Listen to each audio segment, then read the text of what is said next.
On moving day, while everyone smiled for family photos, Dad dragged my kids' beds into the basement like they were trash. No warning, no explanation, just gone. Later that night, I found the will. It named only me, but instead of answers, I uncovered a web of lies, betrayal, and a truth so painful it still keeps me up at night. What else had they hidden from me all these years? The car rolled to a stop in front of the old house. My kids were in the back, giggling, asking if this was really Grandpa's big house. I nodded, gripping the steering wheel tighter than I needed to. This wasn't just any visit. This was family realignment, whatever that meant. Dad's words, not mine. We were supposed to move in, start fresh. A clean slate after everything. Divorce is messy. Uprooting your kids and showing up on your father's porch at 38, that's messier. I looked at the house, my childhood home, and it looked smaller. The siding needed repainting. One of the shutters hung crooked. The porch swing was gone. The wind was sharp, September biting harder than usual. The house felt familiar, but not friendly. Maybe this time, I whispered, they'll finally treat me like I matter. My mom's voice played softly in my head like a memory sewn into the walls. Families don't fail. They fracture quietly. "Where's our room, Mom?" my youngest asked, eyes wide with the kind of hope only kids still have. I smiled, told him we'd find it together, and tried not to choke on the anxiety swelling in my chest. Inside, my older sister Cheryl barely nodded. My brother Greg didn't even get up from the recliner. And Dad? He didn't hug me, didn't even look me in the eye, just muttered, "The kids can use the basement." The basement? I blinked. "Sorry, what?" He waved a hand like swatting a fly. "We put 2 mattresses down there. They'll be fine. Light's a little dim, but it's temporary." Temporary. That word again. I led the boys downstairs. It smelled like damp cardboard and mildew, the kind of must you can't scrub out, only live with. 2 twin mattresses lay side by side on the concrete floor. No sheets, no pillows, just blankets folded like afterthoughts. I stood still, heart heavy. They had months to prepare. They knew we were coming. And this was what they gave us. "Is this our room?" my youngest asked again, voice softer now. The older one squeezed his shoulder, trying to be brave. "It's okay. We can make it cool." I bit down on my tongue so hard it hurt. I didn't cry. I didn't yell. I looked around the basement, the exposed pipes, the spider webs, the box fan in the corner like that'd fix the air. I'd always adapted, shared the smallest room, gave up first, let others decide, not this time. Dinner that night felt like a show I hadn't rehearsed for. Everyone was loud. Everyone had something to say. Except me. Every time I spoke, someone talked over me. Cheryl interrupted. Greg rolled his eyes. Dad didn't even pretend to listen. Then came the cousin, Rachel, who dropped in just to see how everyone was settling. She gave me that smile, the one people reserve for women like me. Divorced, returning home with kids, a failed project reabsorbed into the system. "So glad you're finally moving back in with the family," she said. That stung, because it wasn't moving back. It was survival. Dad chimed in, cutting through my silence like a knife. "At least now the boys can have their rooms back upstairs." There it was. Casual, dismissive, weaponized logistics. I forced a smile. Didn't say a word. What could I say? That I noticed how Cheryl's kids had rooms with full beds, with posters on the walls, with curtains, that my boys had concrete and mildew. I watched my youngest fall asleep on that basement mattress later, his tiny fingers clutching his school backpack like it was the only thing he owned that felt safe. That night, I sat by the water heater and just thought about being 6 and giving up my birthday money so Greg could get braces. Thought about watching Cheryl leave for college while I stayed behind to help Mom after her surgery. Thought about the way sacrifice had always been repackaged as duty. I was trained to believe silence was strength, I murmured to the basement wall. But all it did was make me invisible. This house had never been home. Not really. It was a place where others grew, while I shrunk to fit their needs. And just when I thought the night was done, Dad spoke again over dessert, like it was no big deal. I made sure the will is clean. No mess later. Cheryl nodded. Greg, too. They knew. I looked around. What will? Dad waved it off. Nothing to worry about. That should have been it. End of conversation. But I couldn't sleep. Something twisted in my chest. At midnight, I went looking for extra blankets. In the storage room, buried under a box marked donations, I found it. A manila folder, thick, creased, and labeled in Dad's sharp pen. Final will. The garage was colder than I remembered. I waited until the house quieted, until Dad's voice stopped echoing from the kitchen, until the sounds of dishes and fake laughs had faded, then slipped out the back door. The donation boxes sat stacked against the far wall, just past the rusted rake and lawn chairs no one ever used. I opened the one labeled donations and dug past an old lamp, a chipped snow globe, and yellowing books. There they were. My old drawings, birthday cards, a crooked photo of me in a t-ball uniform, missing teeth and grinning like I thought the world would love me for trying. A card in my handwriting said, "To Dad, from your little soldier." He hadn't kept any of it, not where it mattered. I sat on my heels and held that card as if it might explain something now.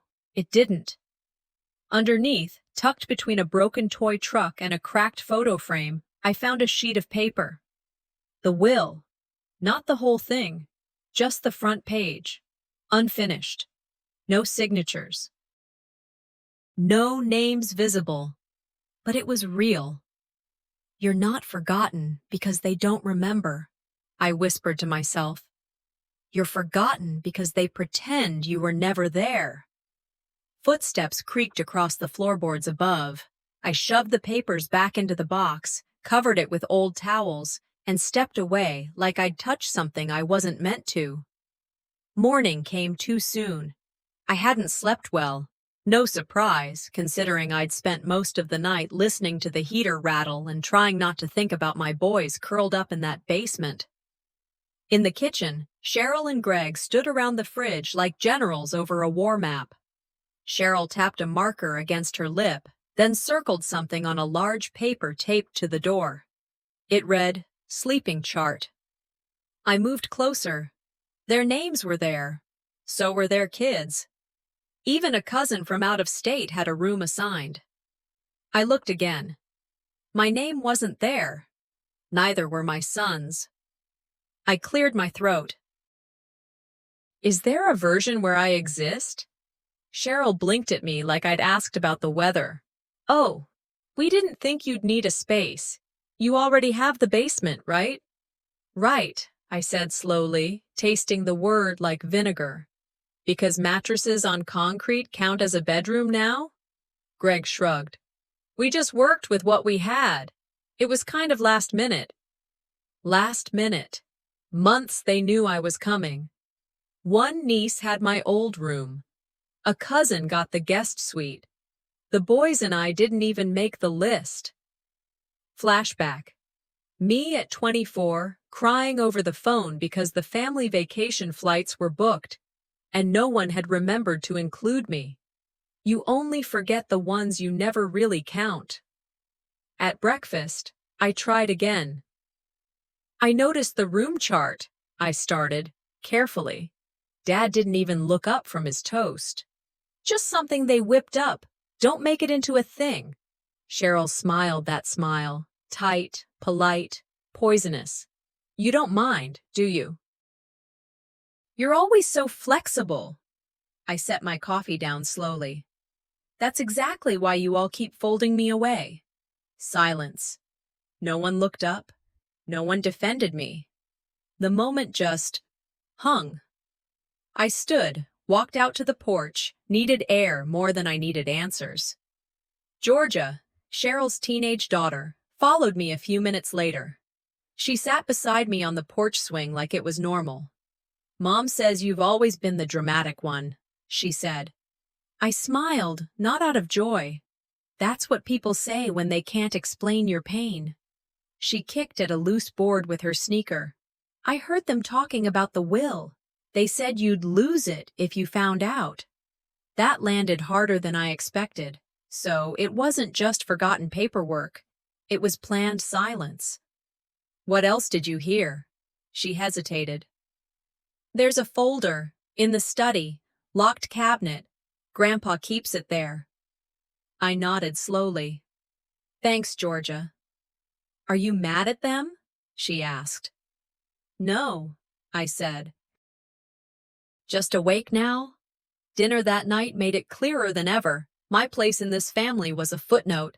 Greg beamed as Dad praised his discipline. Cheryl beamed as she was called the backbone. Me? I passed the salt. They laughed about a story from a beach trip, one I was actually at. But in their version, I wasn't mentioned. I stared at my plate. Not because I was hurt, though I was, but because I realized something. They'd rewritten history. And in their version, I was never the main character. I clenched my fork until my knuckles turned white, then slowly released it. Not tonight. Later, when the house was still again and the dishwasher hummed in the distance, I walked down the hall toward the study. The door was cracked, unlocked. Late at night, the house was silent except for the creaking floor by the study door. I couldn't sleep. I laid awake downstairs, listening to the hum of the refrigerator, the distant drip from the sink. I slipped out of bed, left Maeve sleeping upstairs, and walked toward the study. The door was cracked open. Surprising. Dad always locks it. I pushed the door gently. The study smelled like old books and polished wood. Trophies caught slivers of moonlight, dusty dust motes floated in corners, shelves with certificates, photos of my siblings, none with me. I stood still, chest tight, sure I was intruding, but the invitation was clear. There was a locked drawer. My heart caught in my throat. I found a thin nail file in my purse, remnants from a trip, always carried. I used it. Click, the lock let go. Inside, a folder stamped estate planning, another stamped final affairs. I held the first folder, hands trembling, and pulled out a document with legal language I recognized. It was a will, signed, dated, not the one they showed me. I stared at my name near the top of the page, sole inheritor of the main house. 3 months older than the public, will Dad showed me. Handwritten clauses about guardianship duties over his care. My heart sank. They had hidden this. They had replaced it, forged it, rewritten it to exclude me. Words I drafted in my head. Not everything that's legal is just. I whispered that alone in the study, knowing law once bent can be broken. Morning light crept through slats. I forced myself downstairs for breakfast. My hands still shook. I asked Dad quietly, "When was the last time you updated your will?" He paused mid-chew, buttered toast in hand. "Oh, years back," he said. "Never touched it since." Cheryl, "We're just doing what's fair." Greg, "It's not about paper." No one met my eyes. I nodded and smiled, though inside I was unraveling. I slipped into the kitchen, printed the will document using the family printer. They never noticed. I folded it, hid it in my bag, felt its weight like truth in my pocket. Later, I walked outside under the late sun, called the notary listed on the old will. A clerk's voice on the line sounded tired. "Yes, I remember. Your father came in with his youngest daughter. We notarized the document 3 months before the one circulating now." That was me. I had been there. My signature, they said, was beside his.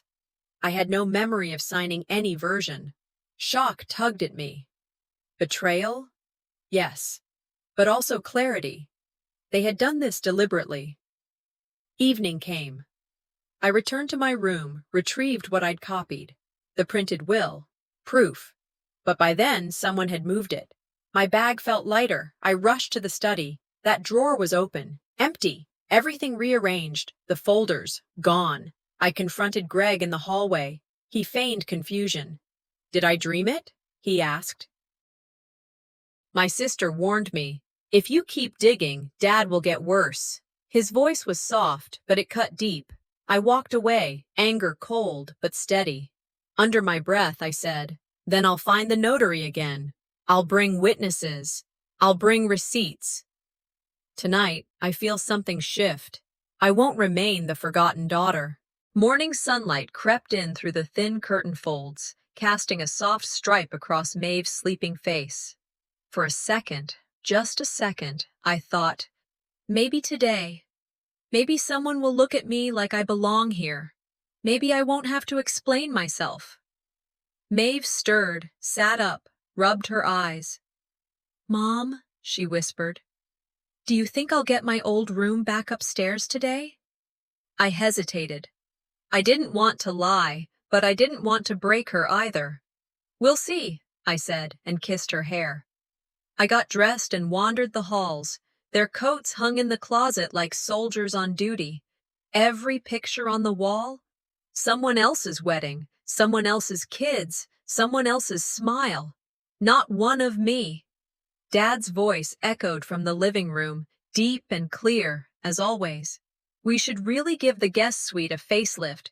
Clayton, you've got good taste. Can you help Lois with that? Of course, Clayton said. I've got ideas for the walls. Maybe even custom shelving. I stood there, forcing a smile so tight it burned. Guest suite? Renovation? Were they including me in this planning? Clayton caught my eye. Hey, Alice, we figured since Maeve's getting bigger, maybe she can move into the guest suite. It's the only room with good lighting and privacy. I blinked. Wait, what?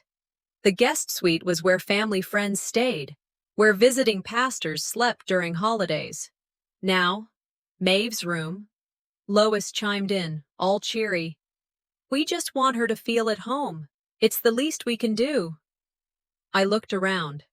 My kids were still sleeping on foam pads in the basement. I bit my cheek hard. I paid for half the repairs down there, I said quietly. And I bought Maeve's new bed. Clayton furrowed his brow, that fake confused look he wears like cologne. Oh, I didn't realize you meant that money for that. Thought it was just general support. Of course they didn't know. They never know when it's my name on the receipt. Later that afternoon, a knock came at the front door. Mr. Harris, Dad's old friend, walked in holding a cherry pie and that familiar, slow voice. Brought this for y'all. Was just over at the law office earlier. Funny how quick things change, huh? Saw your dad's lawyer. Heard they were going over the estate. Guess nothing's permanent these days. I froze. My back went rigid. The air left the room. Clayton chuckled, almost too loud. Yeah, well, Dad's always changing his mind. Lois turned to the sink and suddenly found a dish she had to scrub. Mr. Harris didn't know what he'd just done. But I did. Dinner was quiet. The clink of silverware too loud. I waited until the last plate hit the table. Then I looked straight at Dad. Why is my money going into someone else's room while my children sleep next to the furnace? Clayton didn't flinch. Lois sipped her wine like she didn't hear me. Dad blinked slowly, looked at his plate. It's what made sense, he said flatly. Lois added, it's what's best for Maeve. I kept my voice calm. What's best for Maeve would have included what's fair for me, for all of us.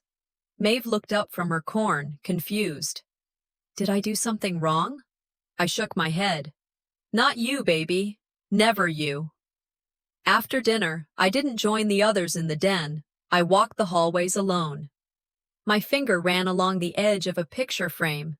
Everyone was there, Graduations, barbecues, hospital visits, everyone but me.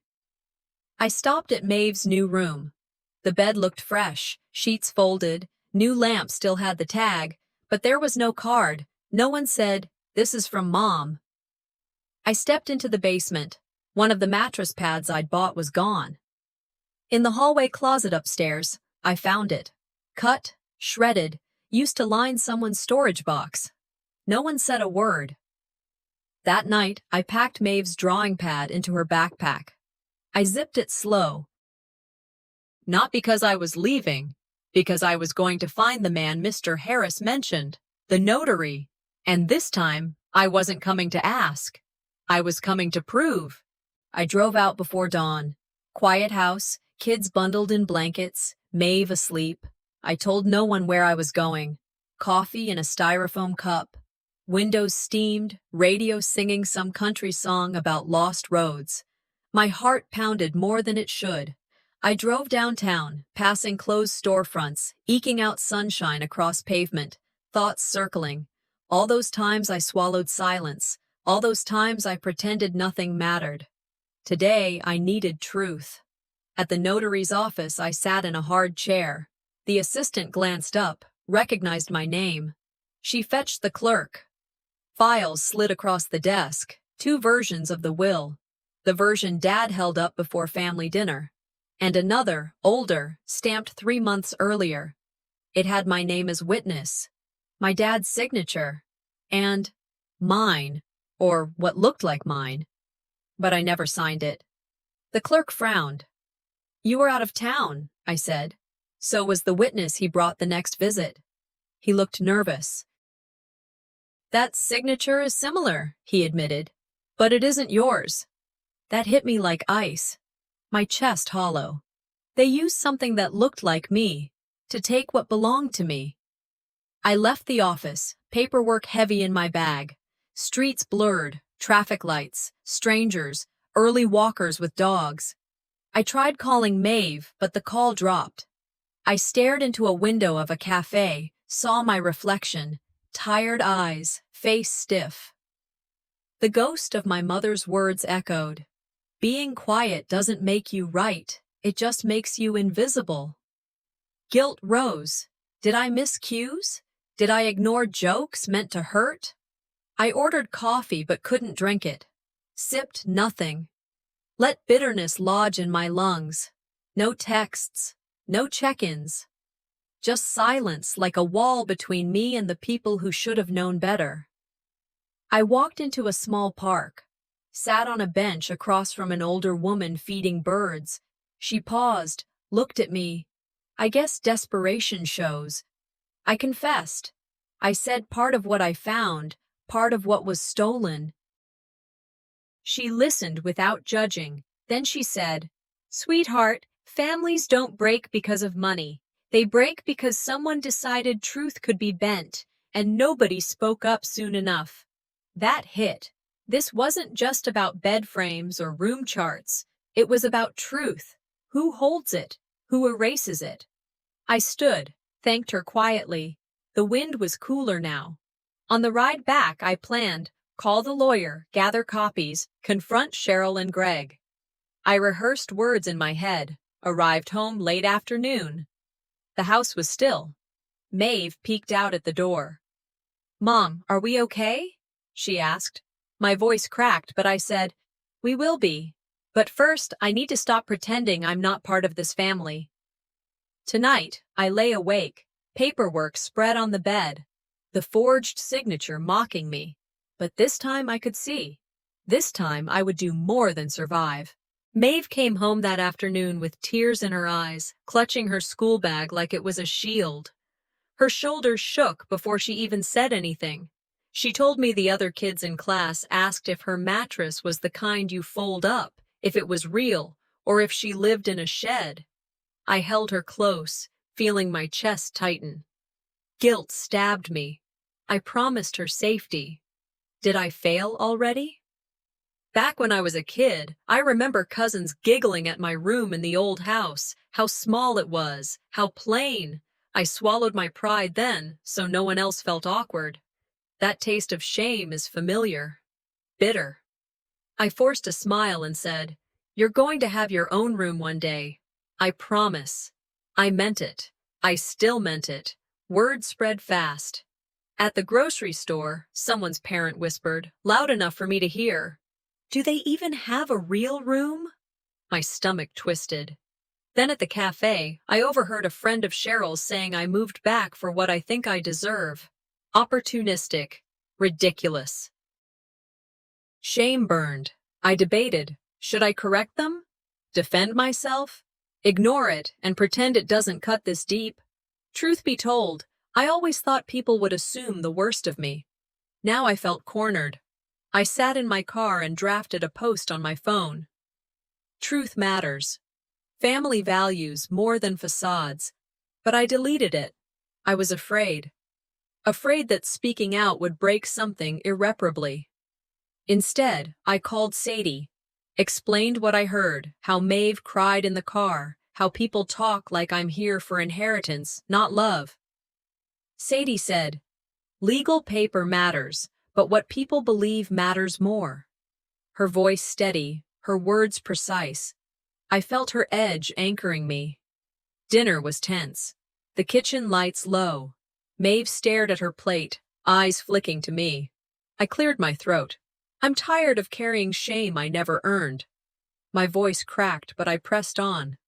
My children deserve upstairs. They deserve dignity. And I deserve honesty. Mothers glanced. Dad froze. Lois frowned, mouth tight. Lois said, "You're making this into a public spectacle." I answered quietly, but with strength. Then let them see. Because honesty is spectacle now. Maeve looked at me, uncertain. Did I mess up? "No," I said. "Not you." After dinner, I tucked Maeve into the guest room that was redecorated for her. For the first time, her bed looked like someone actually cared. When I closed the door, I paused, saw her sleeping. A sense of calm I rarely felt. Then I went into the basement. One of the mattress pads I bought was gone. In the closet upstairs, I found shreds of foam lining someone else's storage box. I held the foam, cold and mocking. It was our belongings, ours thrown away. I didn't yell. I didn't sob. I just packed Maeve's drawing pad into my backpack. Not because we're leaving, because I'm claiming truth. Because I must. Tomorrow, I will bring every document I own to a lawyer. I will walk toward Dad, with witnesses, with what's right. I woke before sunrise. The air felt heavy in the driveway, morning dew clinging to the car's paint. I sat behind the wheel in the dark and reached into the trunk. Maeve's school receipt for the bed I'd bought, folded in my jacket pocket. Hands shaking, I smoothed it out. This paper was mine, proof I'd spent time, energy, care. Proof I hadn't been invisible. I packed a portfolio with the receipt, emails, photocopies of both wills, sent text messages to Sadie, to Dottie, to Georgia. "Meet me tonight in the backyard."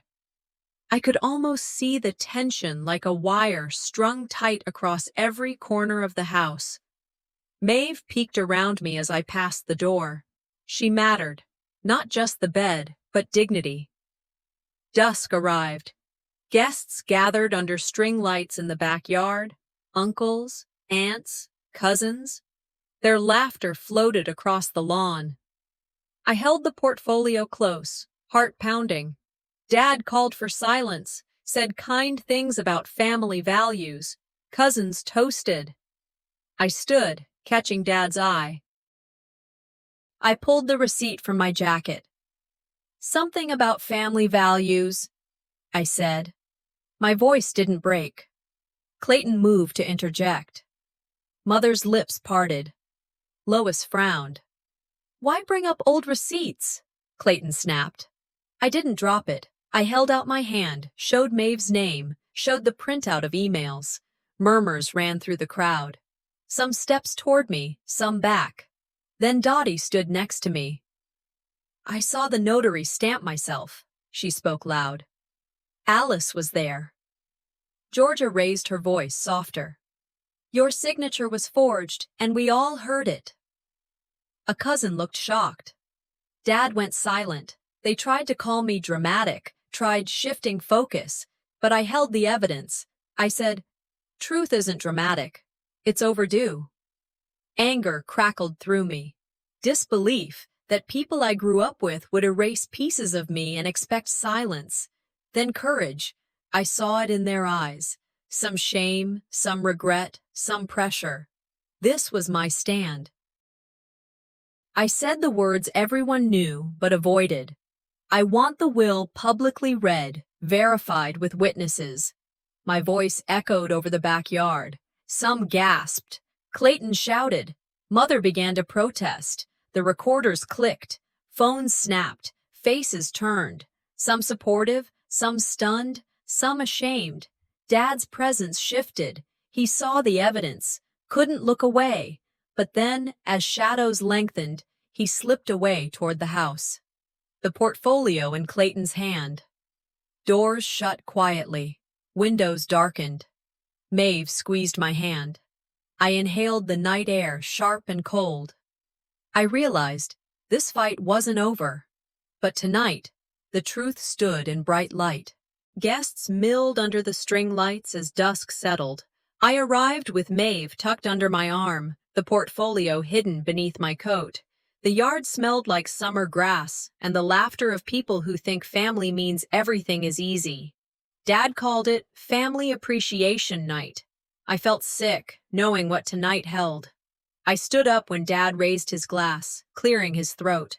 My heart pounded like I was storming the gates. I stepped forward, holding the document I'd hidden for too long. Someone told me the will Dad showed everyone. I paused, meeting Dad's eyes, seeing Clara's plate tremble across the table. It's forged. There was a hush. Clayton opened his mouth. Lois gasped. Some leaned forward. I read from the old document notarized earlier, the one with my name, the truth they tried to bury. Your signature was traced, Dad. My voice held steady. Betrayal hung in the air. My vision blurred with anger. Dottie stood beside me, voice unsteady but strong. I saw Clayton moving receipts. He said he'd keep them safe. Georgia, too. I heard Dad's friends whisper that Alice would never know where anything was. Clayton flushed. Lois looked away. Dad's jaw clenched. I laid out Maeve's school receipt, home repair invoices with my name, bills I paid. I pointed out how renovations billed under Home Fund were really covered by me. One cousin gasped. Another frowned. Someone lifted a phone. Recording. Clay responded. It was supposed to maintain the house. I stared at him. Then maintain it with honesty. Night stretched darker. Clayton stormed into the house, dragging Dad along. Doors slammed. Windows flickered. I followed, Maeve's hand tight in mine. I saw Clayton clutching the portfolio, receipts spilling like proof. Dad stood behind him, silent. I watched them disappear behind locked doors. Guests murmured. Maeve squeezed my hand. I lifted my chin. Evidence was endangered, but I wasn't, not anymore. The morning after felt unreal. Light filtered through the curtains in the kitchen, catching the dew still clinging to the chairs out in the backyard. That same backyard where everything cracked open. Maeve stood barefoot at the stove, flipping pancakes like nothing ever happened. I just sat there, hands wrapped around my coffee mug, watching her, trying to understand what peace was supposed to feel like. My mind drifted to the night before. Clayton's slammed door, Mom vanishing without a word, Dad, nowhere. There was no victory, just silence and exposed truth. And that, I realized, was the price. Not applause, not acceptance, just finally putting it all out there. Later that morning, Dad called me into the study. He didn't say much. He closed the door like he'd done 1,000 times before when he wanted something kept quiet. I knew it, he said, almost in a whisper. I just didn't want to deal with it. There were no excuses. He didn't try to paint Clayton in a better light. He didn't justify anything. He just looked tired, older than I remembered him being. He handed me something wrapped in velvet. Mom's necklace. The one she always wore to church and never lent to anyone. She would have wanted you to have it, he said. I looked at him and asked the only question that mattered. Will you tell them the truth? He shook his head. It's better this way. Better for who, I wondered, but I didn't push. I left the room with the necklace still warm in my palm. By Tuesday, I was back in Sadie's office, signing documents that finally cleared the estate into my name. It was clean, legal, and irreversible. Clayton had tried to block it, of course, but he failed. The law didn't bend that far. Not anymore. Texts started rolling in. Cousins, neighbors. Some just sent thumbs-up emojis. Others apologized for not seeing it sooner. One even wrote, "You were braver than I could have been." Maeve found a card from Dottie in the mail and read it out loud, grinning. "Thank you for not letting truth die quietly." I didn't cry. I didn't even smile. I just felt like I could breathe. That afternoon, I boxed up Mom's clothes, her sewing kit, her paperback novels she marked with grocery receipts. I found a letter tucked in the back of her closet, addressed to me but never mailed. Her handwriting, shaky but hers. She wrote about regretting how she chose silence over fairness. She wrote about watching me walk away years ago and wishing she'd followed. She ended it with, "Don't carry my shame, Alice. Let it stop with me." I pressed that letter between the pages of my journal. I packed up the donation boxes, leaving only a few things behind. One of them was her old music box, the one that played a tune I hadn't heard since I was a girl brushing her hair in the mirror. "Can we stay here longer?" Maeve asked me as we taped the last box shut. "As long as we want," I told her. The sun shifted just enough to cast soft lines across the floorboards. I stepped out onto the porch with my coffee. The house didn't feel haunted anymore. No ghosts, just the stories we lived through and survived. A neighbor walking his dog waved at me. I waved back. Inside, Maeve laughed at something on the radio, her voice carrying through the open windows. My phone buzzed, a message from a local women's group. They wanted to know if I'd speak next month, about inheritance, about families, about what it means to stand when others tell you to sit down. I told them yes. It's time others hear how we kept going.